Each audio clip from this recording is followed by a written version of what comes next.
Hola, buenas. La videoclase de hoy la vamos a dedicar a la historia del feminismo. Si os fijáis, el título es Feminismo y Edad Contemporánea. Y esto es porque prácticamente todos los acontecimientos históricos importantes del feminismo se producen en la última edad histórica, que es la edad contemporánea. Así que no nos vamos a referir al feminismo en edades anteriores. Me refiero a la antigüedad, a la Edad Media y a la Edad Moderna. Y antes de empezar a los hechos históricos, vamos a hacer una introducción rápida en la que explicaremos qué es el feminismo y en la que nos referiremos a las oleadas del feminismo. El feminismo es un movimiento y lucha por la igualdad de derechos entre hombre y mujer. Esta es la idea básica. Y en eliminar cualquier tipo de discriminación por razón de sexo que perjudique especialmente a la mujer, ¿vale?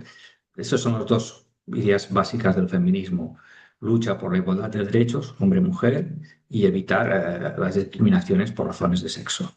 Pero además, el feminismo va mucho más allá e incluye la lucha contra los abusos, especialmente los sexuales, contra la violencia, especialmente la machista y doméstica, contra esta visión que coloca al hombre en el centro del mundo, que podríamos llamar visión androcéntrica, contra las sociedades patriarcales, contra los estereotipos machistas, y propone roles igualitarios entre hombre y mujer y una nueva perspectiva de género.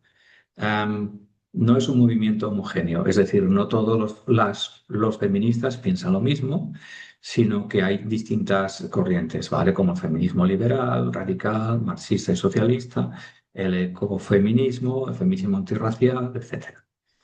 Y el feminismo va paralelo a otros movimientos que también son progresistas, en los que hay una identidad de reclamaciones y de luchas, especialmente lo que llamamos el movimiento actual, el LGTBIQA+, es un movimiento que lucha por las distintas identidades de género y por nuevas orientaciones sexuales. Recordaros que las siglas son L lesbianas, G gays, T transexuales, B bisexuales y intersexuales, Q queer, A asexuales y el signo plus o signo más se refiere a incluir cualquier otro tipo de orientación sexual o identidad de género. Muy bien, después de hacer esta introducción, nos referimos a las oleadas de feminismo. Es decir, la historia del feminismo en la edad contemporánea se basa en oleadas. Es decir, los avances del feminismo no se consiguen de forma lenta y progresiva, sino que funcionan a base de golpes históricos concretos que llamamos oleadas, ¿vale? Que son momentos concretos en los que hay un gran activismo feminista, muchas movilizaciones y cambios importantes. Es decir, sería la historia, ¿no? Una especie de zona llana en la que hay muy pocos avances y de repente aparece una oleada. Otra zona llana con pocos avances y de repente otra oleada, ¿vale? Las cuatro oleadas del feminismo son, nos vamos a ir refiriendo a ellas con el tema cuando hablamos y profundicemos en la historia.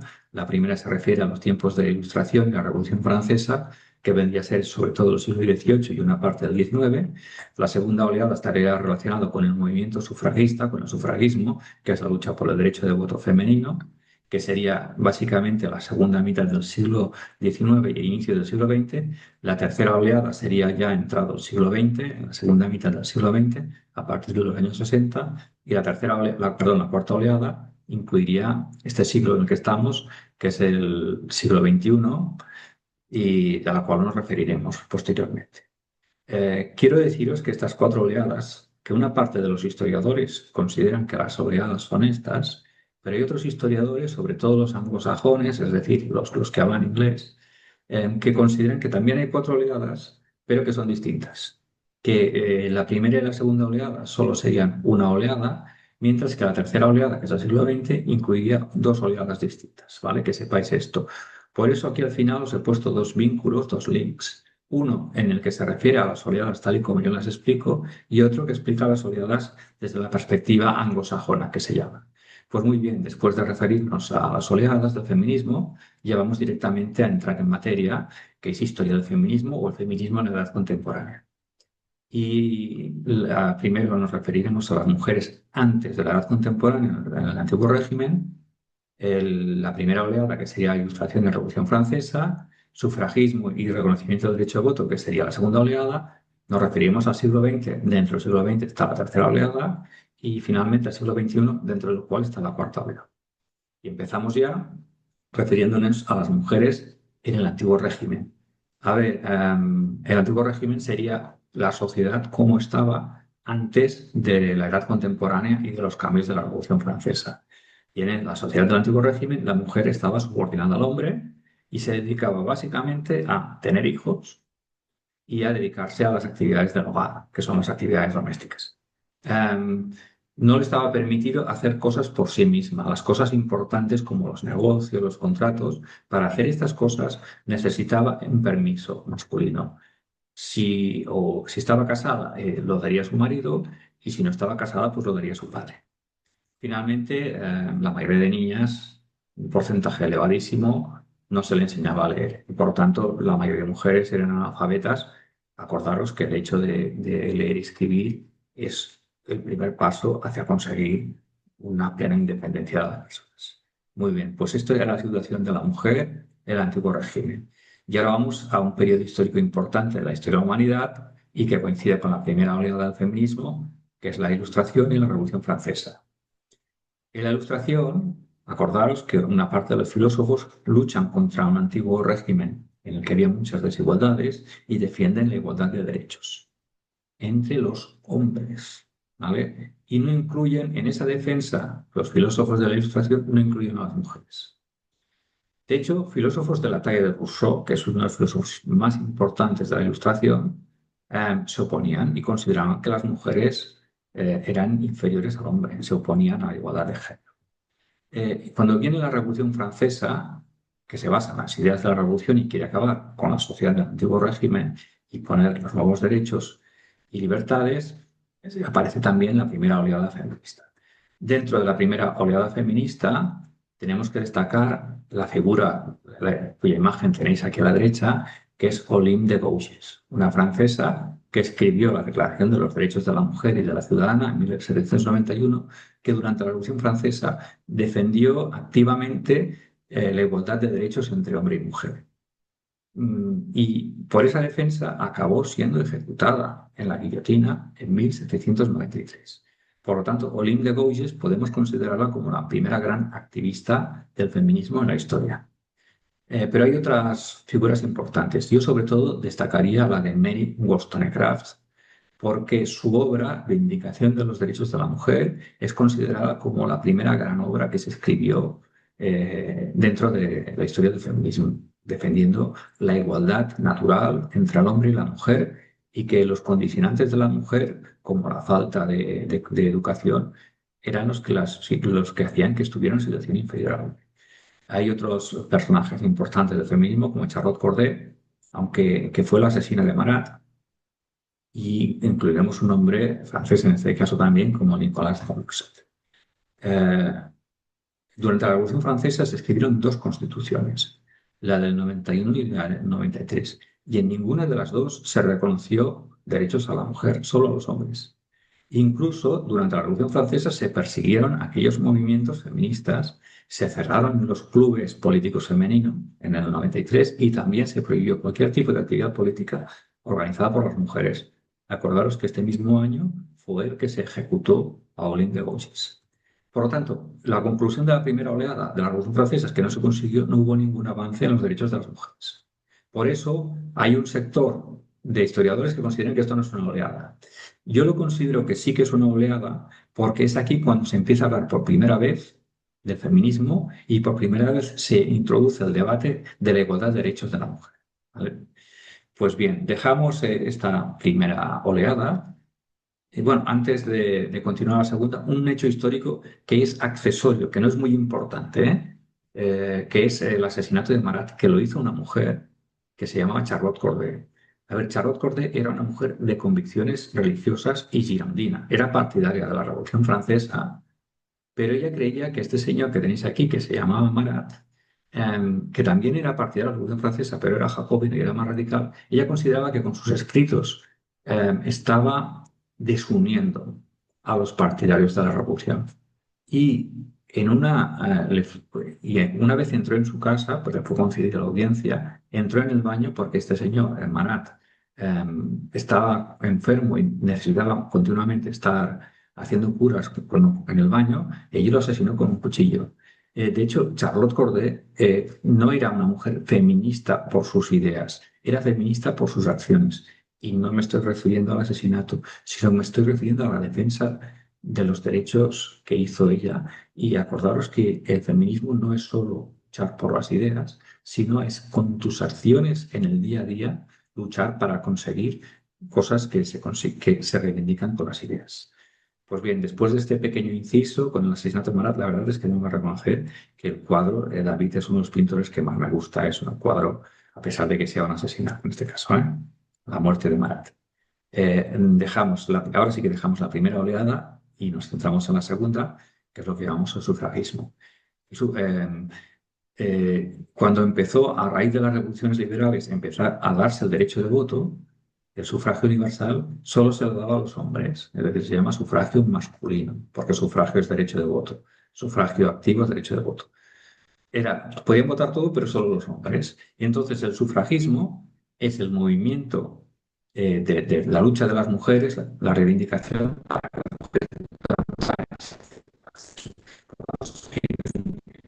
Y el sufragismo se desarrolló a finales del siglo XIX, sobre todo en el mundo anglosajón, es decir, en países de habla inglesa, especialmente en el Reino Unido, que en aquellos tiempos era el país más poderoso del mundo, y en Estados Unidos, ¿vale? Así como la primera oleada se desarrolla en Francia, de la Revolución Francesa, la segunda en el mundo anglosajón, ¿vale? Y en la segunda mitad del siglo XIX.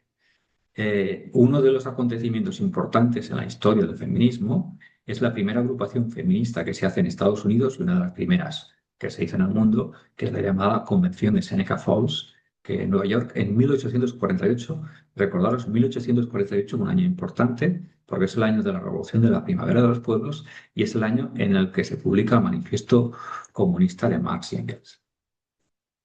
Otro acontecimiento importante, aunque fuera un fracaso, fue que un profeminista, filósofo y político inglés, John Stuart Mill, presentó al Parlamento inglés una propuesta para dar el derecho de voto a las mujeres que fue rechazada.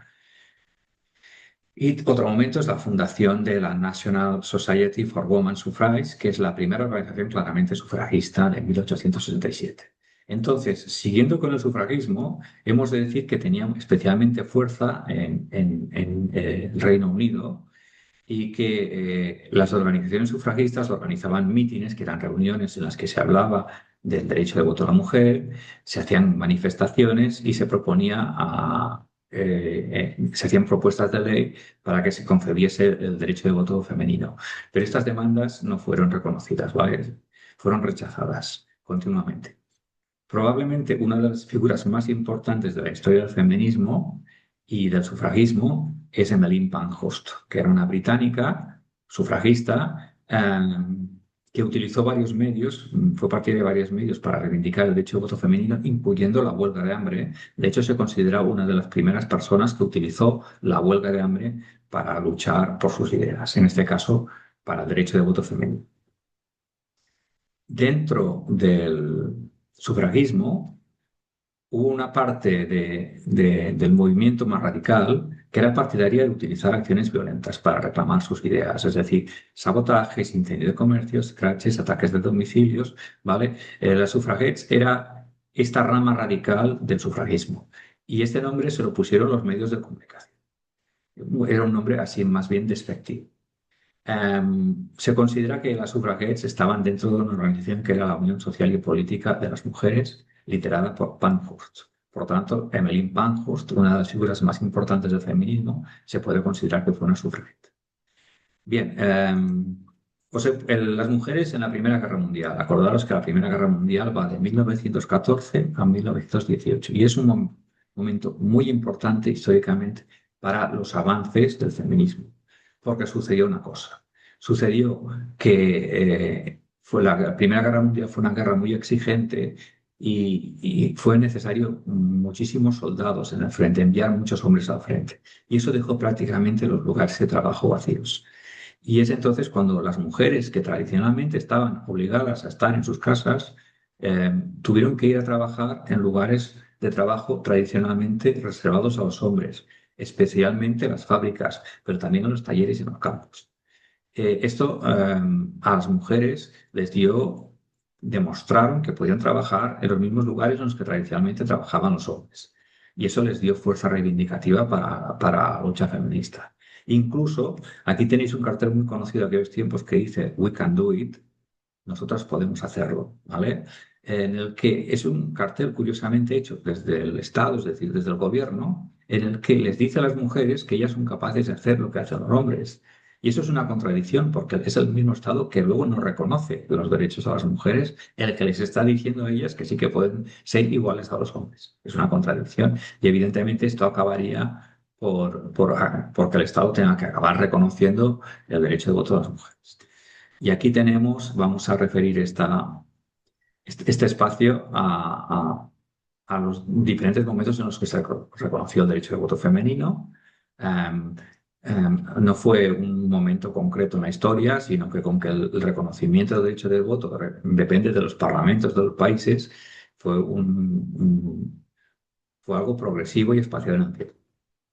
Curiosamente, los dos primeros países que concedieron el derecho de voto femenino fueron Nueva Zelanda, ya aún en el siglo XIX, en 1893, y Australia, en 1902. Son dos países de Oceanía. Nueva Zelanda está en las antípodas de España. Y pregunta del Trivial, porque en el Trivial hay una pregunta, si jugáis al Trivial, Trivial Pursuit, hay una pregunta que es ¿en qué país se concedió por primera vez el derecho de voto a las mujeres? Nueva Zelanda. Pero probablemente, bueno, entonces aparece la Primera Guerra Mundial y sucede lo que os he comentado antes, que la mayoría de hombres tienen que ir al frente a hacer la guerra, algunas mujeres también irán a hacer la guerra, pocas, otras serán enviadas como enfermeras y la mayoría tienen que ir a cubrir los puestos de trabajo masculinos, ¿vale? Lo cual les dará a las mujeres muchísima fuerza para reivindicar sus derechos y la igualdad con el hombre y de hecho, en 1918, que es el año que termina la Primera Guerra Mundial, es cuando en el país más poderoso del mundo, que es el Reino Unido, se concede el derecho de voto femenino. El Parlamento inglés lo reconoce, pero eso sí, para las que sean mayores de 30 años. Y a partir de este momento, especialmente durante la década de los 40 y de los 50, se irá reconociendo en el resto de los países del mundo. Un ejemplo es que en los Estados Unidos de América se reconoció en 1920, que sería 2 años después del Reino Unido, pero solo a las mujeres de piel blanca. A las mujeres de piel más oscura se les concedió más tarde, bastante más tarde. Eh, Nos vamos a referir a la situación de España y a Latinoamérica, ¿vale? Vamos a concretar un poco esto. En España, el derecho de voto femenino se reconoció en la Constitución de 1931, que es en la Segunda República. Pero la primera vez que votaron fue en 1933, en las elecciones generales de 1933. Dentro de las grandes luchadoras a favor del sufragio femenino está Clara Campoamor, ¿vale? Que fue una de las 3 diputadas que entraron en el Parlamento español de la Segunda República. Las otras dos fueron Victoria Kent, que fue una de las primeras abogadas de la historia de España, y Margarita Noguer. Y ahora nos referimos un poco a Latinoamérica, ¿vale? Vamos a ir diciendo cómo fueron los países reconociendo el derecho de voto femenino. El primero fue Ecuador, que fue en 1929. Fue el primer país en el que se reconoció el derecho de voto femenino en unas elecciones generales, porque ya hubo casos concretos antes en Colombia, etc. Un año después se reconoció en Uruguay, en 1930. Luego le siguieron Brasil y Cuba en el 34. Y ya en los años 40 y avanzados los años 40, pues aparecen Venezuela en el 46, Argentina en el 47, Chile en el 49, en los años 50, Bolivia en el 52, México en el 53, Colombia en el 54, ya más rezagados, Perú en el 55 y el último, en el furgón de cola, Paraguay en el 61. Países centroamericanos, que no he dicho ninguno, hay 3 en los años 40, la República Dominicana en el 42, Panamá en el 45, Costa Rica en el 49, y en los años 50 El Salvador en el 50, Nicaragua y Honduras en el 55 y Guatemala en el 56. He dejado solo, veis que me he dejado, no voy a decir el nombre, pero voy a daros 3 pistas. La primera es que es una pequeña isla del Caribe. La segunda es que en él un cantante, tiene un cantante que le gusta hacer las cosas bastante despacito. La tercera pista, que es un país que está perdiendo soberanía porque se está asociando, entre comillas, libremente a los Estados Unidos. Pues este pequeño país, que no he hecho el nombre, pero es como un acertijo para vosotros, yo espero que lo hayáis acertado, concedió el derecho de voto femenino en el mismo año que Ecuador, en 1929. Es decir, fue el primero, pero solo para las mujeres alfabetas, las alfabetizadas. No fue hasta 1935 que también le concedió el derecho de voto al resto de las mujeres. Finalmente, en los países latinoamericanos se ha propuesto algunas figuras destacadas en la lucha por el derecho de voto. Matilde Hidalgo era ecuatoriana, Paulina Luisi uruguaya, Berta Lutz brasileña y de otros dos países importantes, de México, Elvia Carrillo y la última es Eva Duarte. No voy a deciros de qué países, pero voy a daros dos pistas. Si no, lo consultáis en el buscador. Estaba casada con el presidente que se llamaba Perón y le llamaban Evita. Yo creo que también son pistas para que sepáis de qué país era activista esta mujer. Seguimos. Aquí hay dos imágenes sobre el sufragio femenino en España. Clara Campoamor, defendiendo el sufragio, fue una política, repito, española que en la Segunda República entró al Parlamento como diputada con otras dos. Y luego una fotografía que representa uno de los primeros momentos en que votaron las mujeres en España durante la Segunda República. Seguimos. Ya nos quedan dos momentos, que es el siglo XX y el siglo XXI. En el siglo XX, pues bueno, podemos decir que muchos avances del feminismo se fueron concretando. Las mujeres fueron entrando al trabajo, entraron a la educación, se incorporaron como políticas, ¿vale? Tenían el derecho de voto, y, socialmente los códigos se relajaron y fueron más permisivos, llevaban pantalones, que al principio no estaban bien visto, fumaban, bebían alcohol, bebían con solteras con cierta independencia, etcétera, etcétera. Y se empiezan a adoptar medidas a favor de medidas sociales, a favor, como por ejemplo el permiso de maternidad, que es aquel permiso que te permite no ir al trabajo, pero estar cobrando mientras tienes un hijo o una hija. Se empezó a perseguir con fuerza la violencia machista o violencia doméstica o violencia de género, como queráis llamarla, y también se empezaron a perseguir, eso ya de antes, los abusos sexuales, pero como un ataque a los derechos de la mujer, no como un ataque a la dignidad de la familia. Y también se empiezan a reconocer la igualdad de los derechos matrimoniales y sexuales, el divorcio, la posibilidad de disolver el matrimonio. Recordaros que el matrimonio cristiano es para toda la vida. Se empezó a reconocer también el uso de anticonceptivos o de cualquier medida para evitar el embarazo y se despenalizaron casos como el aborto y el adulterio, que era tener relaciones sexuales fuera del matrimonio. Y pese a todas estas medidas, se detecta que a mitad del siglo XX, es decir, en los años 50, una gran cantidad de mujeres aún continúa trabajando en casa en el ámbito doméstico.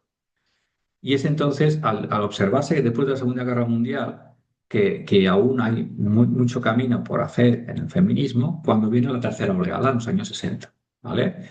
Sobre todo se habla de la liberación de la mujer. El gran lema de esta oleada es la liberación y la independencia de la mujer.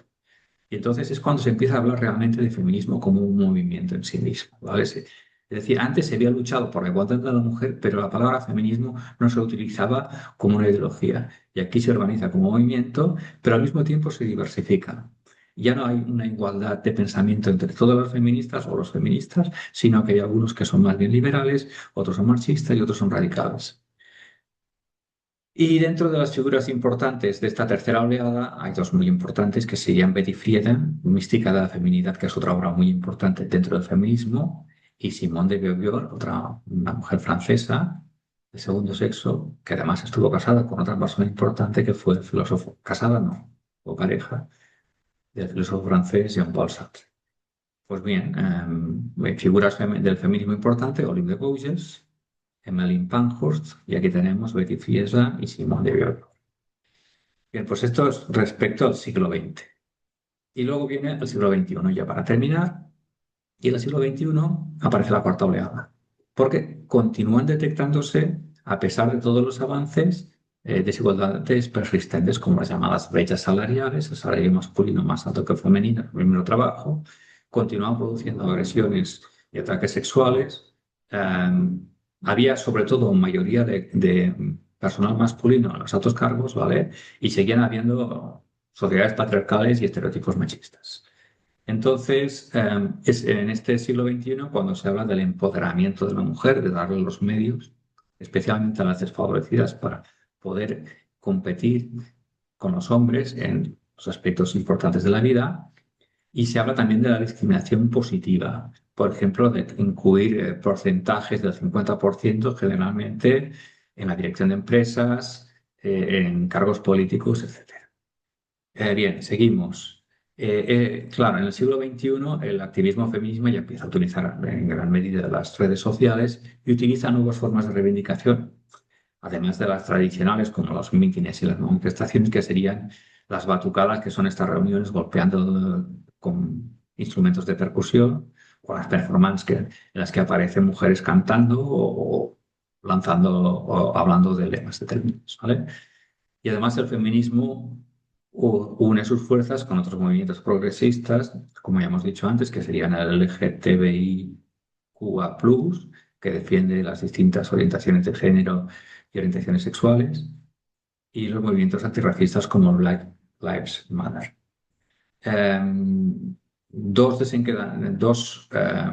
Movimientos importantes dentro del feminismo son el Me Too, que es la lucha contra los abusos sexuales, hashtag Me Too.